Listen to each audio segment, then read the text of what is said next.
Bonjour à toutes et à tous et bienvenue. Aujourd'hui, nous allons parler de l'un des organes les plus importants de notre corps, le foie.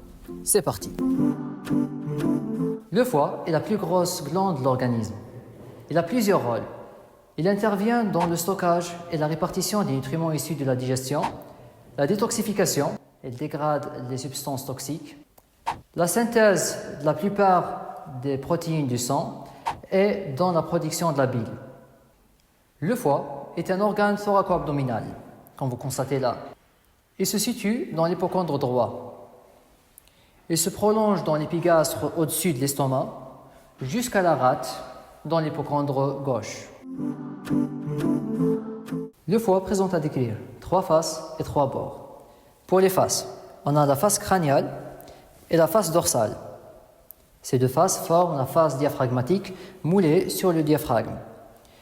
Une face caudale, présentant ainsi la face viscérale.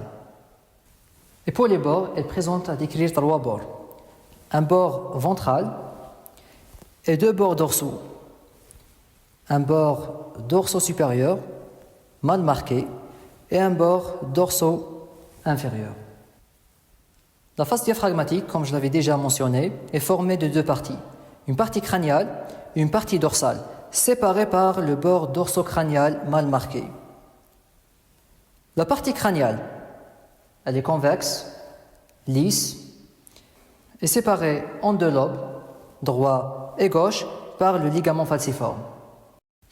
Pour la partie dorsale de la face diaphragmatique, elle représente 2 gouttières verticales.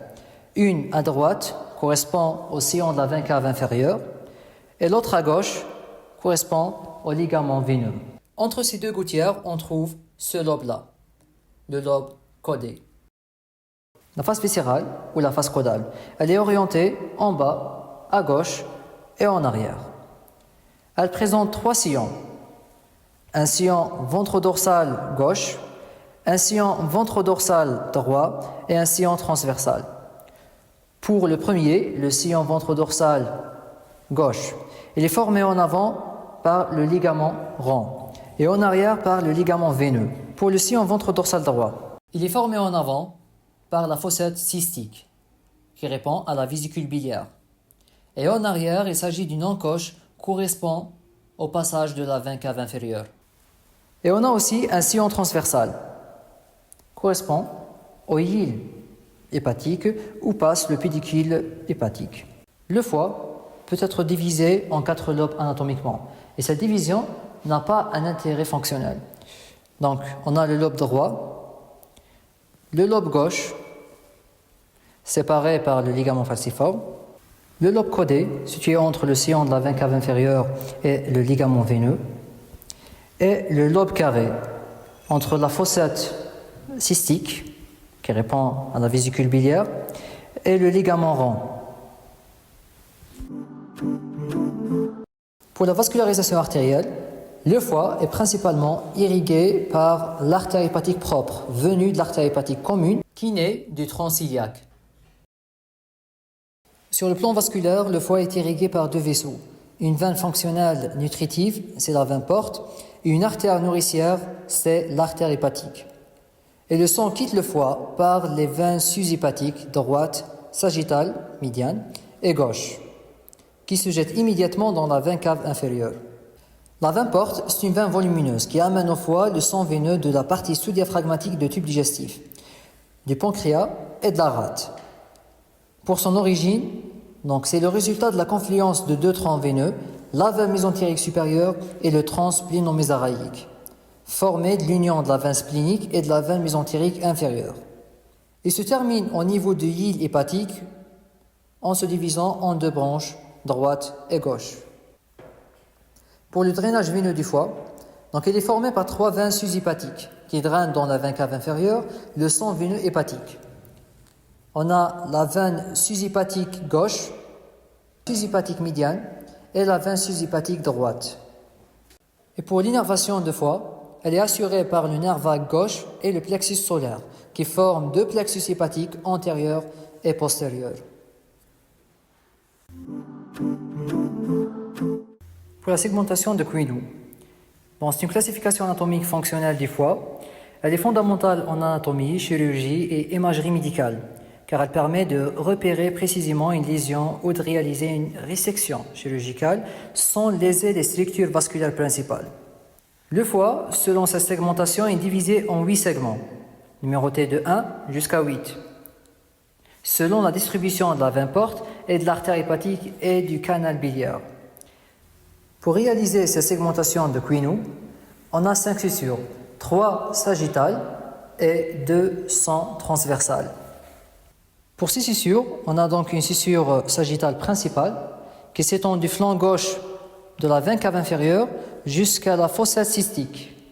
Elle va diviser le foie en 2 parties, en foie droit et foie gauche. Et on a une fissure sagittale droite qui va diviser le foie droit en 2 secteurs. Un secteur paramédian droit, celui-ci, et un secteur latéral droit. Et pour la 3e fissure sagittale, on a la fissure sagittale gauche, au niveau de ligament falciforme. Et pour les fissures transversales, on compte 2. Une à droite, donc il va séparer chaque secteur en 2 segments. Le paramédian, donc en 2 segments, et le latéral droit en 2 segments aussi. Et une à gauche, donc ça c'est la fissure transversale gauche, qui va séparer le foie gauche en 2 secteurs, un secteur latéral gauche et le secteur paramédian gauche. Et on peut diviser donc le foie en 8 segments, numérotés de 1 à 8. Mais il faut noter que sur une vue antérieure, le segment A n'apparaît pas. Et on numérote les autres segments selon le sens d'une aiguille d'une montre. Donc on a là le segment 2, 3, 4, 5, 6, 7 et 8. C'est la même chose pour une vue inférieure, où on trouve 3 fissures sagittales, une principale, donc qui s'étend de la veine cave inférieure, son sillon, jusqu'à la fossette cystique, qui va séparer le foie en 2 parties, donc en foie droit et en foie gauche. Une fissure sagittale droite qui va séparer le foie droit en 2 secteurs, un secteur latéral droit et un secteur paramédian droit. Une fissure sagittale gauche qui s'étend de ligament veineux en arrière jusqu'au ligament rond en avant. Donc ça, c'est la fissure sagittale gauche. Cette fissure en arrière, donc, elle va délimiter avec la gouttière de la veine cave inférieure le secteur dorsal. Et aussi pour les fissures transversales, on a 2, une à gauche et l'autre à droite. Donc ça, c'est la fissure transversale droite qui sépare chaque secteur du foie droit en 2 segments. Vous constatez là que cette fissure divise le secteur latéral droit en 2 segments et le paramédian droit aussi en 2 segments. Et on a une fissure gauche, ça c'est la fissure transversale gauche. Donc il va diviser le reste du foie gauche en 2 secteurs. Le secteur latéral gauche et le secteur paramédian gauche. Et pour numéroter ces segments-là, donc on va commencer par le segment dorsal. C'est le segment numéro 1. Et on suit la numérotation dans le sens inverse d'une aiguille d'une montre. Donc ça, c'est le segment 1, c'est le segment dorsal. Le segment 2, 3, 4, 5, 6, 7 et 8.